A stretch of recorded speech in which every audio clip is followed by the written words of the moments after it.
So remember, ang clutch, ginagamit lang to para mag-shift kayo ng gear. Alright? Kung gusto yung patakbuhin yung sasakyan from stop, change kayo ng gear. So first gear, it means gagamit kayo ng clutch. Okay? Kung gusto niyo naman mag stop, okay, so kung halimbawa pupunta kayo sa tatabi kayo, no? So kailangan clutch din kayo doon. May intersection to, pero meron tayong right of way. Alright. Okay, may pa-U-turn, so slow down. Nakaalalay na ako sa brake. And then gear down din kayo, kasi kanina naka 4th gear ako, may nag U-turn. Okay, so nag 2nd gear ako. Okay lang po yun kung ang baba nyo ay sobrang yung pagbaba nyo ng gear, okay, ng shift gear from 4 to 2nd, okay lang yun, kahit 4 to 1st, as long as tama sa speed nyo. Okay, 3rd gear. Okay, reduce lang ako kasi may mga nagko-cross na sasakyan. Okay, so 2nd gear ko, umagal ako. Okay, yan, 3rd gear.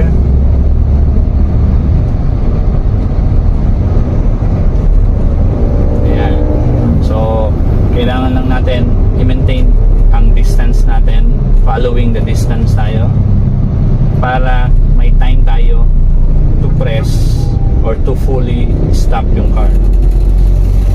So alam nyo ba na kapag mabilis yung sasakyan at nagpreno kayo, kahit gaano kalakas yung preno nyo, ang tendency ng sasakyan mag-i-stop yung gulong, tama, pero mag-roll yun kapag mabilis yung takbo mo.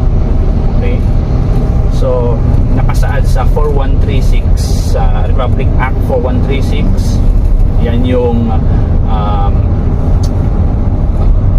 Land Transportation Code na tinatawag, o yung pinaka-bible ng LTO na sinusundan ng lahat ng mga drivers natin sa Pilipinas. So RA 4136 based on, okay, na kapag ang sasakyan mo ay tumatakbo ng 100 km per hour, alright, and then nag-stop kayo or nag-press kayo ng full brake, tendency yung gulong or yung mismong sasakyan ay may tinatawag skid, S-K-I-D, meaning magro-roll yung sasakyan mo, no? Tutuloy pa rin, okay, kahit na naka-stop na yung or naka-full brake na kayo. Okay, so mag-roll yon ng 60 meters away, no, bago mag-fully stop. Okay, so ang tendency ngayon, kapag nag-full brake kayo sa 100 km per hour, no, meron niyang i-consider mo yung 60 meters away dun sa sasakyan, no? Kasi yun yung fully stop ng sasakyan. Kahit na todo brake natin yan, mag-skid ka pa rin, no? So i-consider mo yun. At the same time, i-consider mo din yung 20 meters na allowance para yun sa reaction time ng driver. Okay, so halimbawa nagbabaybay tayo sa malawak na kalsada, no? And then may nakita tayo dun sa unahan na crash na sasakyan, nagbanggaan sa lupa. Hindi naman agad-agad yung driver nalalaman na ay, nagbanggaan yung sa unahan ko. Hindi, no? Okay, so ang tendency, yung driver, titingnan niya at tumatakbo pa rin siya kahit papaano, no? So yung 20 meters reaction time na yon, saka lang niya ma-realize na may banggaan sa unahan. That's the time mag-full stop, meaning full brake, at i-skid or mag-roll pa rin yung sasakyan mo kahit na full brake. So on top of 60 meters na bago kayo mag full stop, meron pang reaction time na 20 meters bago kayo mag-react dun sa nangyari bago kayo pe-press. So parang ganito, merong aksidente sa unahan, tumatakbo kayo ng 100 km per hour, bago kayo nakapress, meron pang 20 meters reaction time. Ibig sabihin, hindi nyo pa na-realize na banggaan sa unahan.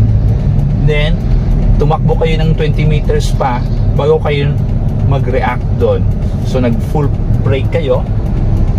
Since 100 km per hour yung tinakbo nyo or takbo nyo, hihinto nga yung gulong pero yung buong sasakyan mag-roll pa rin, or tinatawag natin skid. Okay? So 20 meters reaction time plus 60 meters fully stop. So total of 80 meters na kailangan yung distance away from sa unahan yung sasakyan. Okay. So kaya ang rule following the distance is make sure meron kayong distance of 2 to 3 seconds rule distance. Okay? Ulitin natin. Paano natin malalaman na 2 or 3 seconds away tayo sa unahan nating na sasakyan? May mga poses sa kaliwa at kanan. Pag tumapat yung sasakyan doon sa isang poste na gusto mong reference, okay, magbilang ka na ngayon ng 2 seconds. Kapag naka 2 or 3 seconds na bilang ka at ikaw naman ang tumapat dun sa mismong poste na reference mo, ibig sabihin following the distance kayo. Ang tanong, paano kung more than 3 seconds bago kayo nakarating dun sa posting reference nyo? Mas mabuti po pag mas malaki yung distance na reference nyo from other cars sa unahan, mas mabuti yon. Okay? Pag sinabing 2 to 3, at least yon. At least, minimum of 2 to 3 seconds away. Para yun sa mga fast moving car, no? Pag slow moving car naman, ang reference natin 2 to 3 cars away. So okay lang yon. May distance ka na dalawang sasakyan.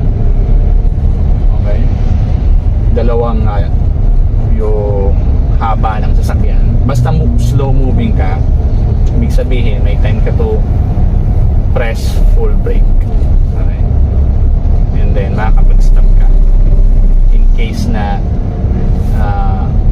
biglang mag-stop yung sa unahan yung sasakyan.